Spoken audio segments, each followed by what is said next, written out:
My name is Dani Marrero Hi, and I'm Deputy Director of LUPE Votes. And what's today been all about?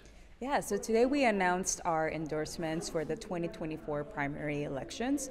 We endorsed 3 Democratic candidates, including Michelle Vallejos, who's running for U.S. House for District 15, Ruben Cortes, who's running for Texas House for District 37, and Roland Gutierrez, who is running for U.S. Senate. Why those 3 races in particular? Yeah, so we really looked at several things. One, right now that we are in the primary election, we were looking at races that have crowded primaries where we feel we could make a difference.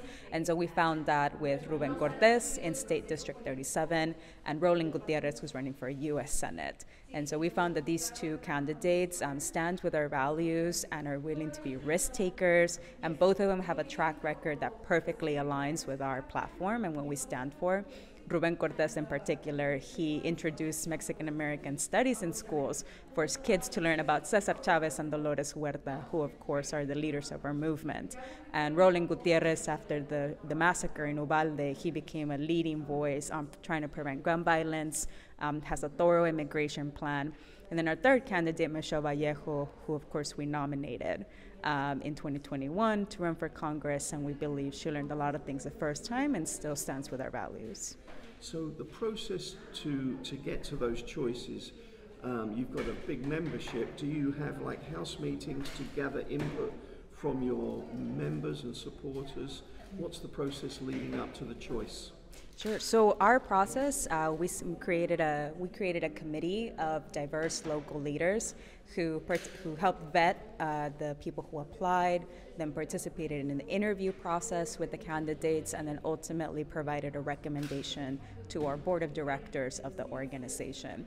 And it was really important for us to have this community-led process because we want to make sure that the folks that we organize with have a say in not only who they are going to vote on the ballot, but who even makes it there, which is so important in the primaries when whoever we vote and advance from here are ultimately the people that we're going to vote for in November.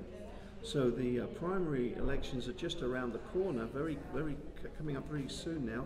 What's the next step for you as a group? How do you get the word out to tell the families, the supporters, members of LUPE, these are the candidates and this is why? Yeah, so I think what the strongest part of our strategy is that we don't wait for elections to be knocking on doors, making phone calls, talking to people. We are out in the community year-round knocking on doors, whether it's asking people to register to vote or hosting small events out in the colonias, out in places where sometimes the closest polling station isn't for 30, 40 minutes away. And so by the time the elections comes, we've already built a relationship with neighborhoods, with families. And so we come back and we say, hey, early votes opening in a couple of weeks. Are you ready? And they have all the information they need. They know what we stand for, and they're ready to get the vote out with their families and in their neighborhoods.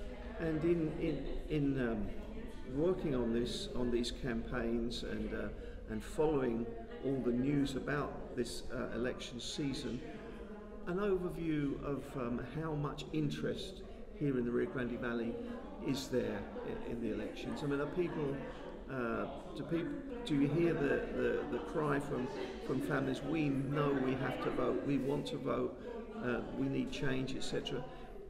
Is there a lot of, or is there apathy? What's the general mood? Yeah, well, we think that people are struggling. We think that people, they see how expensive life is. They also see that there's the unwillingness from, I think, sometimes both parties, but especially the Republican Party, to work on solutions together to get things done.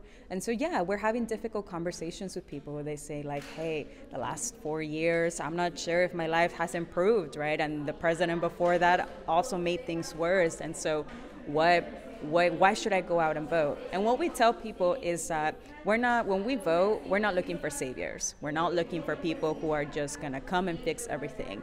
Is that we're choosing the elected officials that once they're in office, we're going to hold them accountable. These are the folks that we're going to lobby, that we're going to advocate, that we're going to educate. And so that's how we should see these elections. And if people want to see the real change in their communities is show up to the vote, but then also come and organize, because elections happen every few years in a limited amount of time, but organizing and advocating for our issues should happen year round. And so choosing who we want on the ballot and then electing them is a small piece of how we can be agents of change for our community. And these three particular candidates, have you reached out to them? Do you know for sure that if they are elected, they will have an open door policy towards your group? That is exactly what we vetted for in the interview process, and we looked at track records for those who have served in office before. And if they hadn't, we asked, how they would approach if elected, their leadership. And so we fully expect that, and there's a saying in Spanish that says, El pueblo los pone y el pueblo quita. The people can give, and the people can take away. And so just as with all the energy that we're knocking on doors to get out the vote, we will continue to use that same energy if they're elected into office to hold them accountable on their promises. Well, those are all the questions I had, Dani. Is there anything else you want to add, anything I've missed? I think, if folks are hearing this and they're curious about candidates or they're curious just about the mission of LUPE Votes, they can go to our website, lupevotes.org, or find us on social media and send us a message. We need volunteers, not just for the elections, but year-round, working with our communities. And so reach out to us, sign up to volunteer. The elections are 20 days away, and we need all the help we can get. Thank you so much for today's interview. Yeah, thank you so much, Steve.